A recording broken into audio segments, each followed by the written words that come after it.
quickly without unpacking everything that could be unpacked. In this video, I wanted to take a close look at a hadith that I've quoted before and will quote again, just so you can see how much we can learn from a single hadith. Sunan an-Nasai, number 4625. It was narrated that Jabir said, "A slave came and gave his pledge to the Messenger of Allah to emigrate, and the Prophet did not realize that he was a slave. Then his master came looking for him. The Prophet said, 'Sell him to me.' So he bought him for 2 black slaves. Then he did not accept the pledge of anyone after that until he had asked, 'Is he a slave?'" Now, watch how many things we can learn about the Islamic view of slaves from this one passage. First, the heading says that this hadith is about selling animals for different animals of different amounts or quality. Nasai is considered one of the greatest hadith collectors of all time. He knew the history of Muhammad and his companions inside and out, and his scholarly conclusion was that slaves are on the same level as animals. This hadith says that a slave came to Muhammad and pledged to leave his home and join the Muslim community. Muhammad accepted the pledge, but only because he didn't realize that the man was a slave. In other words, Muhammad didn't know that accepting this man's pledge was going to cost him something.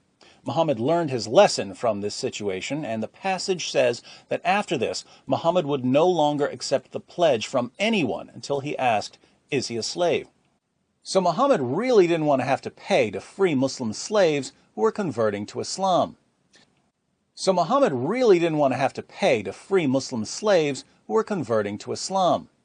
Now, to be fair, it is considered a good deed in Islam to free Muslim slaves. But Muhammad just didn't want to keep paying out of pocket, so he decided to be more careful to ask whether they were slaves before accepting pledges from them. Fourth, Muhammad owned black slaves. If he bought a slave with 2 black slaves, he obviously had black slaves. And we've seen in other videos that Muhammad had numerous black slaves. The Prophet of Islam bought, sold, and traded black African slaves. Muhammad could have bought the slave with money, but he bought him with black slaves. Black slaves were a form of currency for Muhammad and his companions.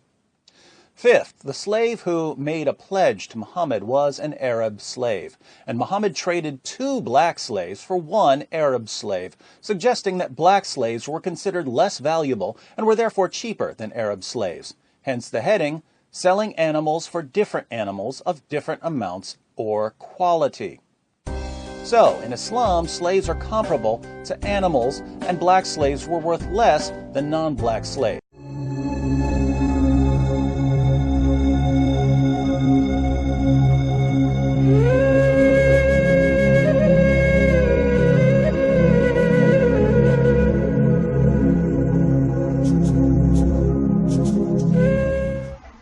Good morning. I want to start my arguments for what Islam and Muslims don't want black people to know. I want to start using the opening verse in the Quran as my evidence. So if you look at Quran 39:60, where it says, "On the day of resurrection, you shall see those who lied against Allah. Their faces shall be blackened. Is there not in hell an abode for the proud?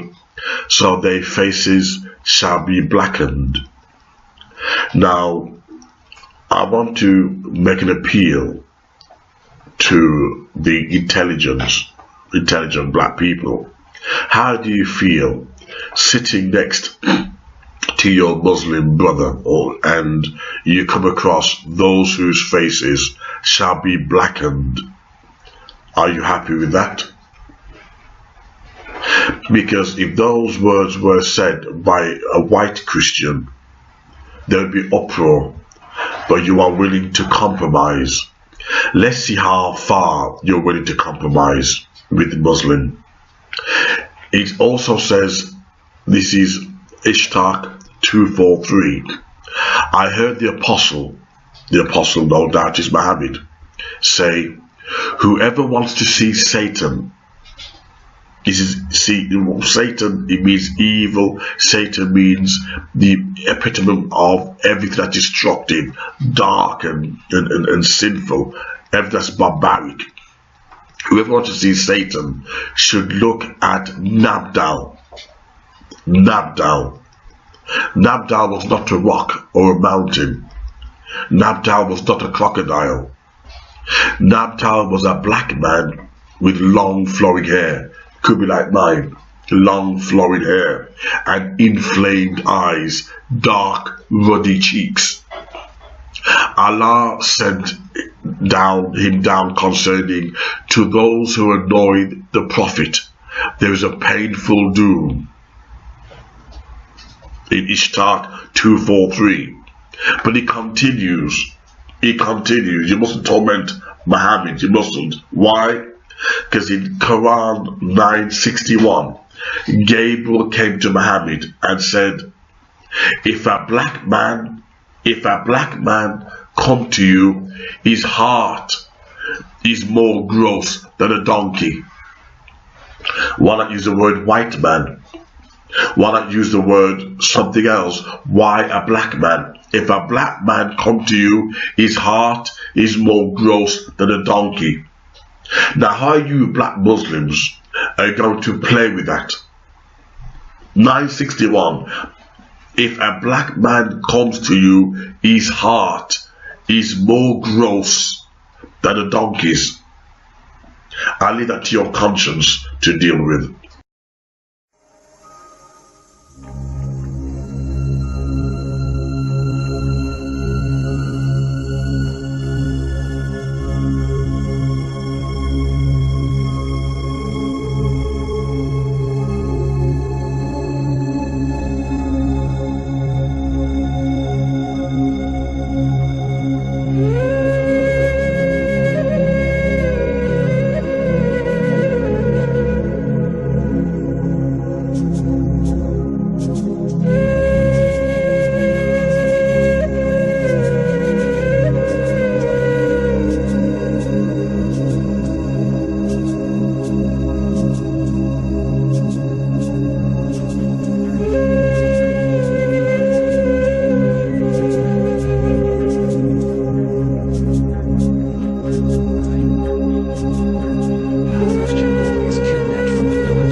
to cooperate are beaten and chained until they improve their studies.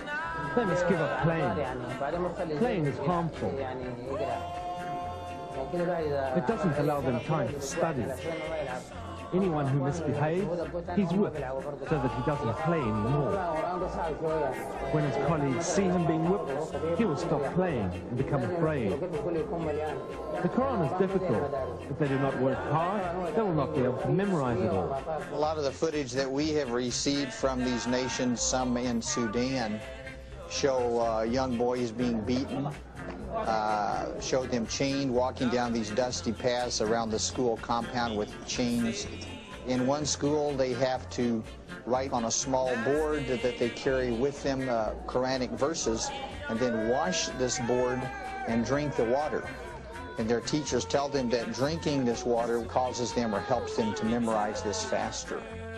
Young girls have also been kidnapped and sold as concubines, or given over to the sexual pleasures of the Islamic soldiers. Girls as young as 9 have been repeatedly violated. Tens of thousands of children have disappeared, hidden away by radical Muslims seeking to create a new generation void of any Christian faith. Christian men who refuse to submit to the Islamic movement have been imprisoned, beaten, and oftentimes mutilated. Others have been hung, nailed to trees, or drowned in the River Nile.